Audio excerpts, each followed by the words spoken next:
मैं राजेश शर्मा इस वीडियो में कक्षा 10 के छात्रों को गणित में वास्तविक संख्याओं के बारे में चर्चा करेंगे।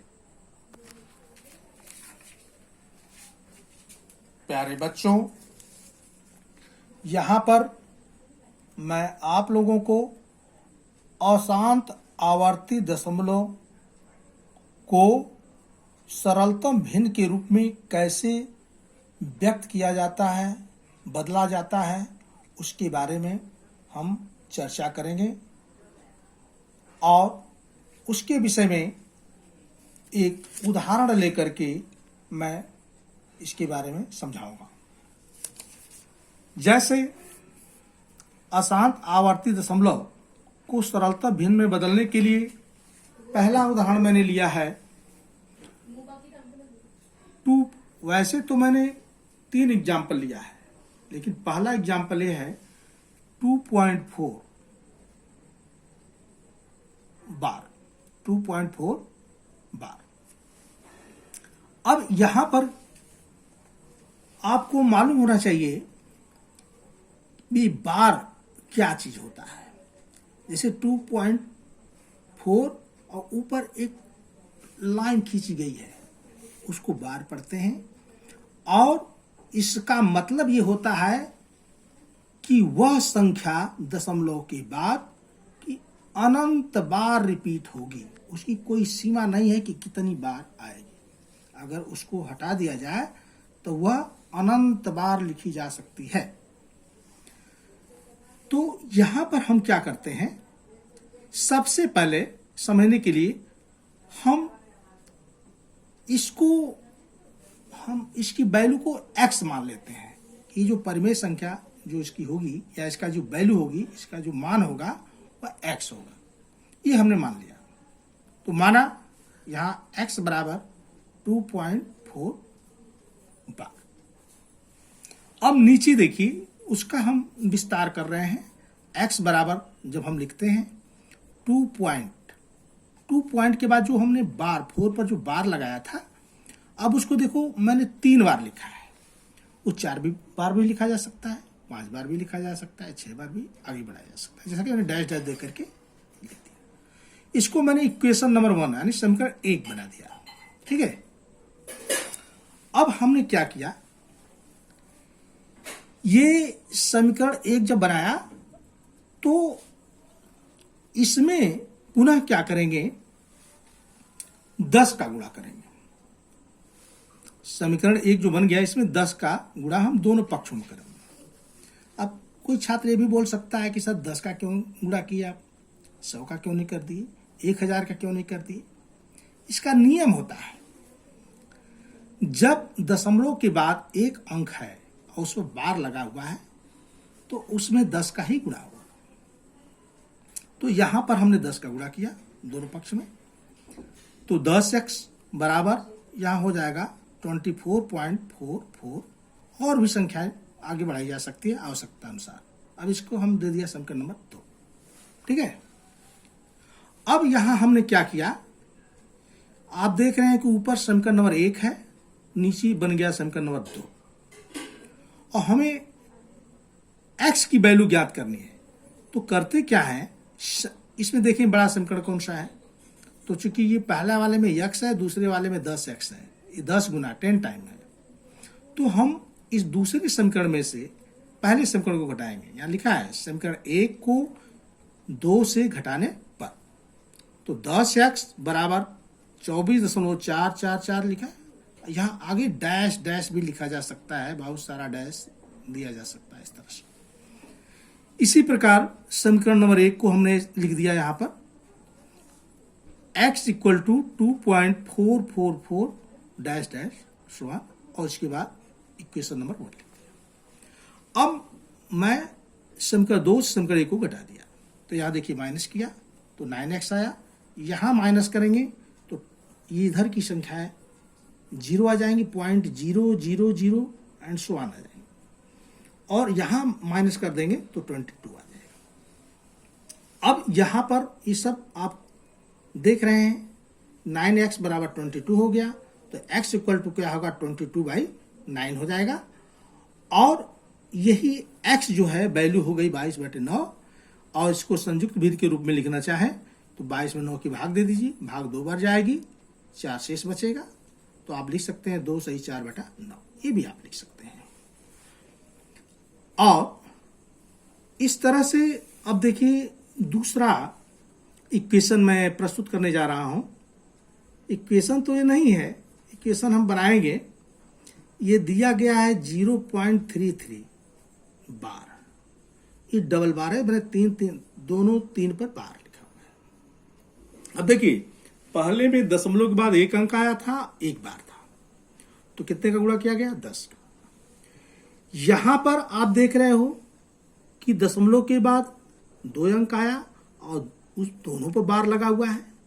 इसका मतलब हुआ कि अगर बार को हटा दिया जाए तो वो दशमलव की बाद वाली जो संख्या है बढ़ती जाएगी, अनंत बार आगे बढ़ती चली जाएगी। तो हम इसको मान लेते हैं, मैंने पहले सवाल में मैंने बताया था कि मान लेते हैं ये परिमेय संख्या है, इसकी वैल्यू परिमेय संख्या x है। तो x बराबर हम लिखेंगे 0.33 बार। अब जब इसको हम लिखेंगे x बराबर, अब बार को जब हटाएंगे तो 0.333, ये 3-4 बार आया है। आप देखिए यहां पर ध्यान से, ये 33 है, यानी दशमलव के बाद 3 है, उस पर बार लगा हुआ है। तो जब इसको हटाएंगे तो 2-2 के रूप में बढ़ती है, 0.33, फिर 0.33, इस तरह से जोड़े पेयर्स के रूप में आगे बढ़ती जाती है। तो हमने x बराबर लिख दिया 0.333, इक्वेशन नंबर 1 हो गया। ठीक है, अब क्या करते हैं, यहां पर समीकरण एक आप बना दिया। अब इसमें क्लियर करना है कि हम 10 का गुणा करें, 100 का गुणा करें या 1000 का गुणा करें। इसके लिए आपको यही बार जो है निर्धारित करता है। यहां पर 2 संख्या, दशमलव के बाद 2 संख्या है और दोनों पर बार है, इसलिए 100 का गुणा होगा। तो समीकरण 1 में 100 से गुणा करने पर, समीकरण 1 में 100 का गुणा किया तो ये 100x हो जाएगा, ये बराबर हो जाएगा 33.333, और आवश्यकता अनुसार जितनी भी संख्या है हम लिख सकते हैं, आगे बढ़ा सकते हैं इसको। अब पुनः वही क्रिया, समीकरण 2 में से समीकरण 1 को घटा दिया, समीकरण 2 को पहले ऊपर लिख दिया, समीकरण 1 को नीचे लिख दिया, और फिर माइनस कर दिया। माइनस करने पर इधर आया 99x, 100 में से 1 माइनस करेंगे 99, और ये x इसके साथ जुड़ जाएगा, और यहां पर ये माइनस करेंगे तो 33 आ जाएगा। और इस तरह से जब x का मान निकालेंगे तो 99 पक्षांतर हो जाएगा, 33/99 हो जाएगा। इसको कैंसिल कर देंगे, 33 से भी किया जा सकता है, या जैसे डायरेक्ट अगर आप नहीं कर सकते हो तो 3 से करो, फिर 3 से करो, या 11 से कर सकते हो, किसी ढंग से इसको कैंसिल कर सकते हो। कैंसिल करने पर 1/3 आ गया। अब आपका ये आता है तीसरा एग्जाम्पल। देखिए एक पहली प्रकार का था जिसमें एक बार लगा था, एक अंक पर बार लगा था, तो 10 का मल्टीप्लाई किया। दूसरा दशमलव के बाद 2 संख्या आई थी, उस पर 2 बार लगा, हमने दोनों संख्या बार लगा था तो 100 का गुणा किया। यहां पर आप देखेंगे एक नई चीज निकल के आ रही है, तीसरा एग्जाम्पल है ये आपका 0.365, ये लिखा हुआ है। अब याद देखिए, एक बार फिर पुनः पढ़ रहा हूं, 0.3 के बाद जो 65 है, इन दोनों पर बार लगा है, 3 पर नहीं लगा है। अगर ये 3 पर रहता, 0.365, ये तीनों पर बार होता, तो यहां पर कितना गुणा करते हैं 1000 का, क्योंकि ये तीनों संख्या पर है। दशमलव के बाद हमने बोला था 1 रहेगा दशमलव के बाद तो 10 का, 2 रहेगा 100 का, 3 रहेगा 1000 का गुणा करेंगे, इसी क्रम में आगे भी।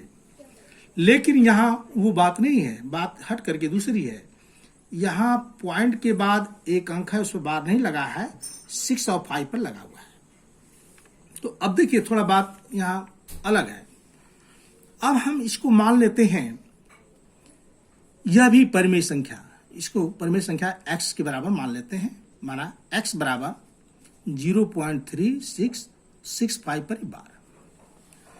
और जब हमने कहा कि जब बार को हटा देते हैं तो जो जिस पे बार रहता है वो पेयर्स में, अगर सिंगल है तो एक एक बढ़ती है आगे, और दो संख्या है तो दोनों आगे बढ़ती हैं, तीन है तो तीन तीन आगे बढ़ती हैं।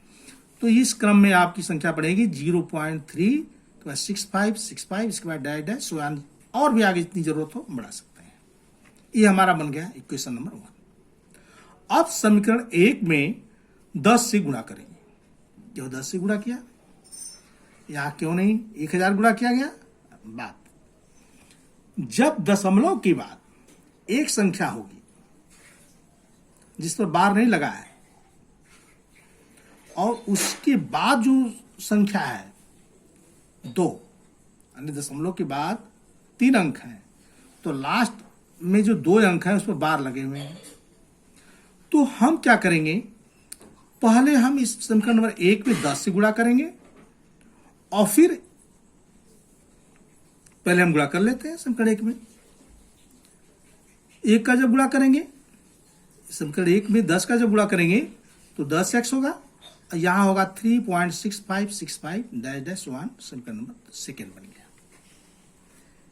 और क्यों हमने 10 का गुणा किया, हमने अभी बताया कि इसके लिए हमको, अब चूंकि ये जो बार है हम दशमलव के बाद देखेंगे 3 अंक पर है, 1 2 3, अब यहां इसको हटाने के लिए 1000 गुणा करना पड़ेगा, ठीक है ना। तो इसलिए अब समीकरण नंबर 1 में 1000 से गुणा करने पर, अब 1000 का गुणा कर दिया समीकरण नंबर 1 में, तो गुणा किया तो 1000x हो गया, और यहां 365.6565, और भी आवश्यकता अनुसार हम आगे बढ़ा सकते हैं। अब समीकरण 2 को समीकरण 3 में से घटाएंगे। अब समीकरण 3 को लिख लिया और इसके बाद नीचे लिख दिया समीकरण नंबर 2। 1 की यहां जरूरत ही नहीं पड़ी, क्योंकि समीकरण 1 जो है एक आधार है। अगर ये पॉइंट के बाद जो 3 अगर ये ना होता है, बार होता है, तब उसकी जरूरत नहीं पड़ती। लेकिन ऐसा है तो हमें 10 का गुणा करके एक समीकरण दूसरा बनाना पड़ता है, और इसके लिए हमें तीसरा बनाना पड़ता है। ठीक है, अब इन दोनों समीकरण को लेकर हल करते हैं। समीकरण 3 से समीकरण 2 को घटा दें, घटाएंगे तो इधर घटाएंगे बाएं तरफ तो 990 x आएगा, और इधर घटाएंगे तो 362 आ जाएगा। अब x बराबर जब करेंगे तो ये 990 जाकर के इधर डाउन हो जाएगा, 362 बटे 990 कैंसिल करेंगे। ये जो कैंसिल किया गया है आप देख रहे हैं 2 से कैंसिल किया गया है। 2 इकाई 2, 2 अट्ठे 16, 2 इकाई 1 से 81 ऊपर आया, और नीचे 2 का भाग जब देंगे तो 2 चौका 8, 2 9 18, 2 5 10, यानी 1 से 81 बटे 495 ये संख्या प्राप्त हुई। ठीक है, तो ये जो संख्या प्राप्त हुई ये 0.365 का सरलतम रूप है। यही वो सरलतम रूप है जिसको हम इन समीकरणों के माध्यम से यक्ष मान करके निकालें। अब प्यारे बच्चों, अब ये 3 उदाहरण से आपको क्लियर हो गया होगा, स्पष्ट हो गया होगा। इसलिए मैं आपको होमवर्क के रूप में यहां पर 2 सवाल नीचे दे रहा हूं, जिसको आसान आवर्ती दशमलव को सरल रूप में भिन्न के रूप में व्यक्त करने के लिए दिया गया है, जिसमें है नंबर 1 0.8 बार और दूसरा है 0.12 पर केवल बार। इसको आप कोशिश करिए, जैसे आप सीखे हैं नियम, उस नियम के आधार पर। बाकी कोई प्रॉब्लम होती है तो मेरा नंबर है, आप कॉल करके अपनी समस्या का समाधान कर सकते हैं।